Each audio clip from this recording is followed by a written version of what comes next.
Andra?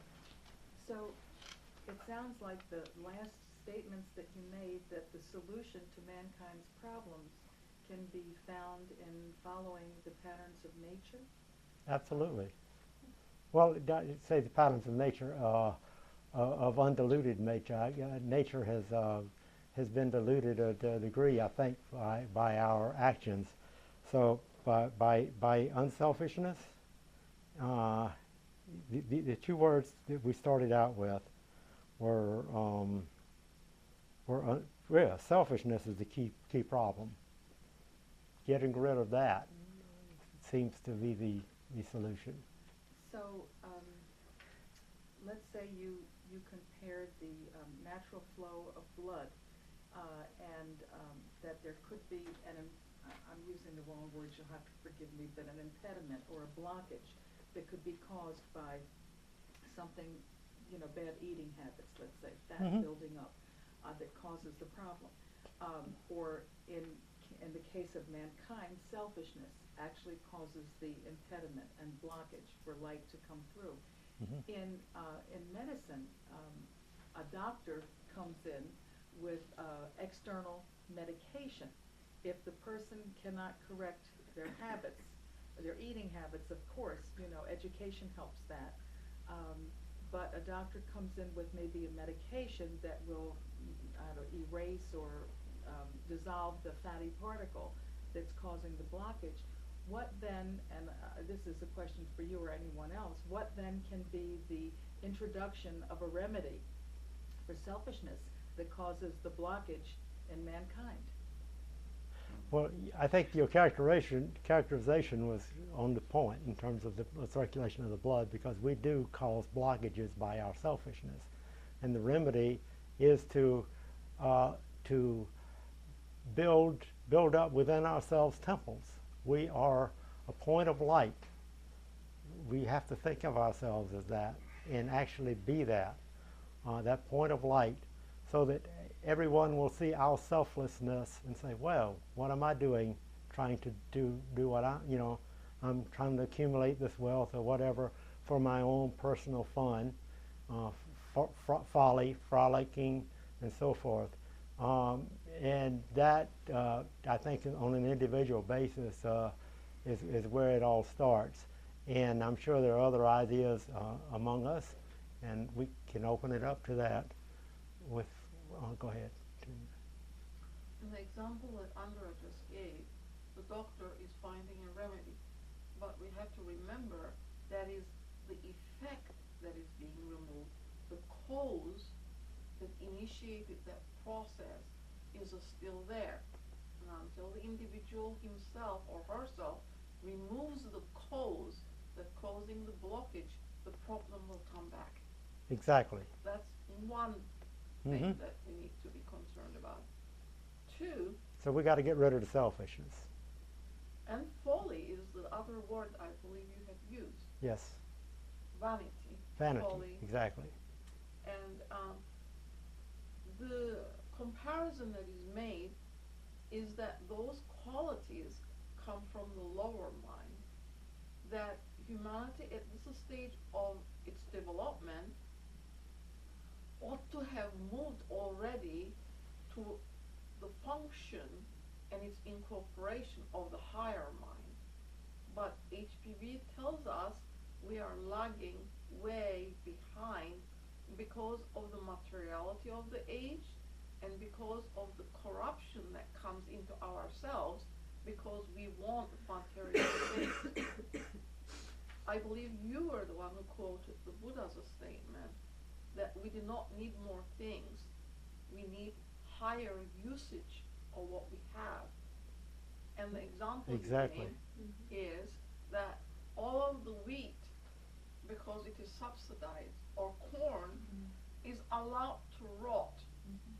And our comrades or other human beings all around the globe are suffering from tremendous hunger and debilitation.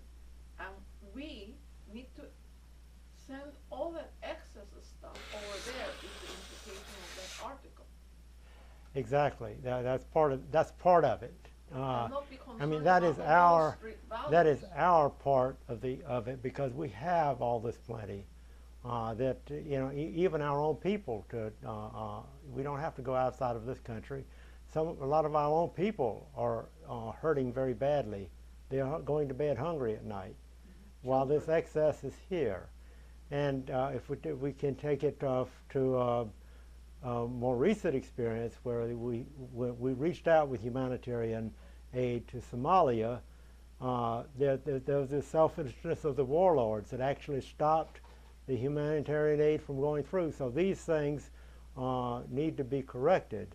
And the only way we're going to correct it is through our own actions as individuals, as points of light. Yeah, so unselfishness is what Exactly, come into unselfishness. it. And your example about the kings, I believe, was that they're custodians. Exactly. Once that they removed that custodianship from themselves and they gave themselves privileges, then humanity fractured into class systems. So what does that tell us? Is it correct? Is a solution going to come from the top? No, it's going to come from the grassroots. It has to come from each and every individual at this Right. stage of our development.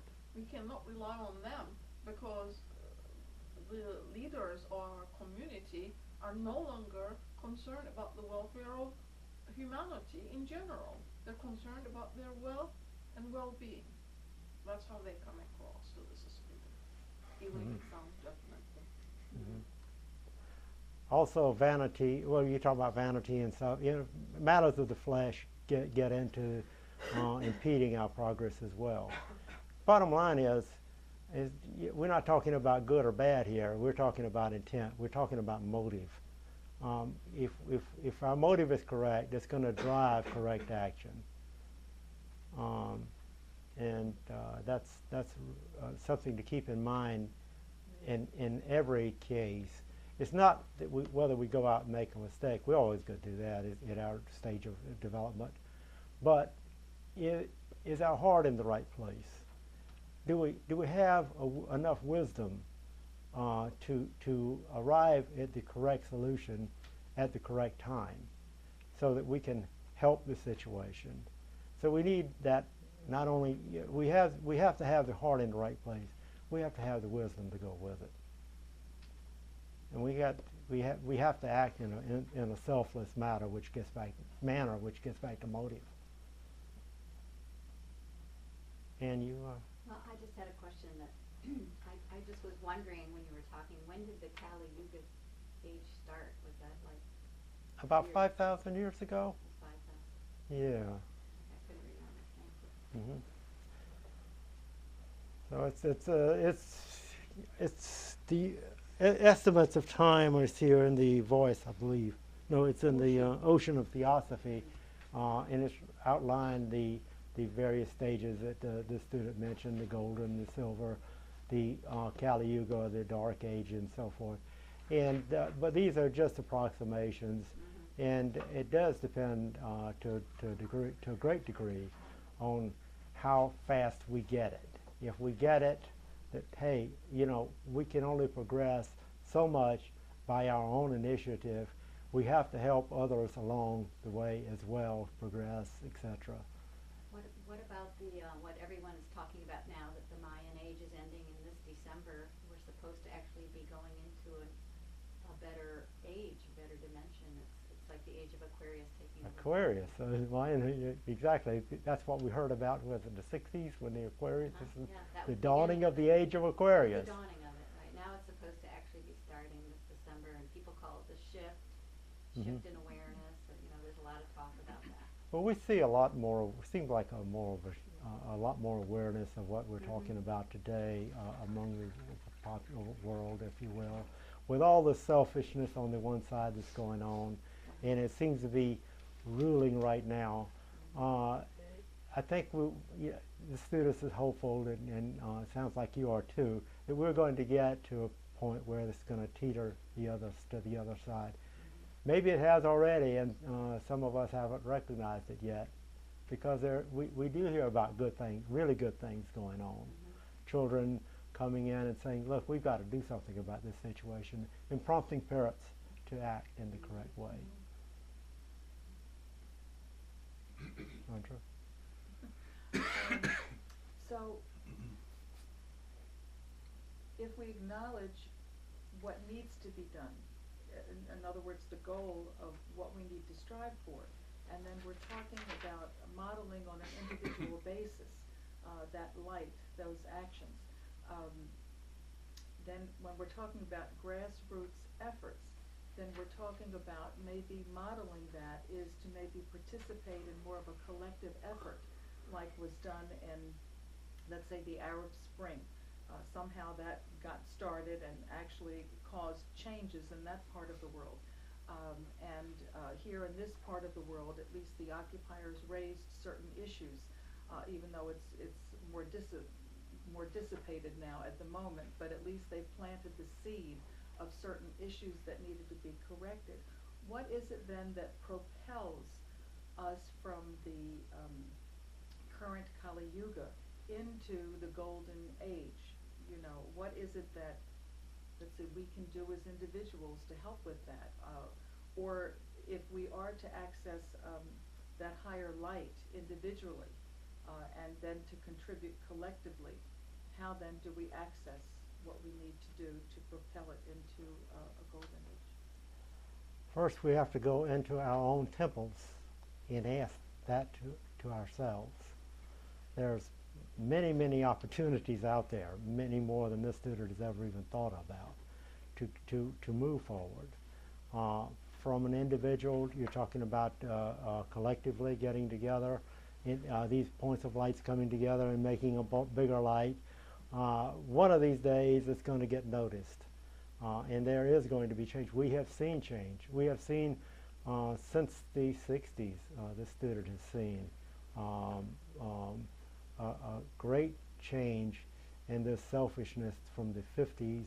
This student was brought up in the 50s, where, you know, two chickens in every pot and 2 cars in the garage, 2 new cars, and everything was wonderful.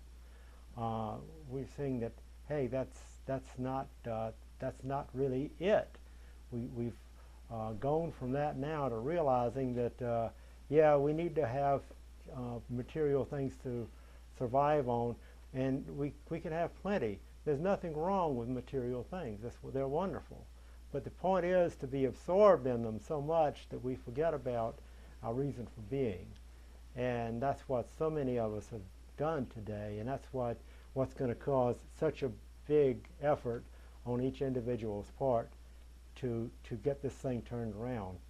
It could be something like this student's heard about. You know, you hear about things, crazy things happening, and they might be rather than falling apart, coming together.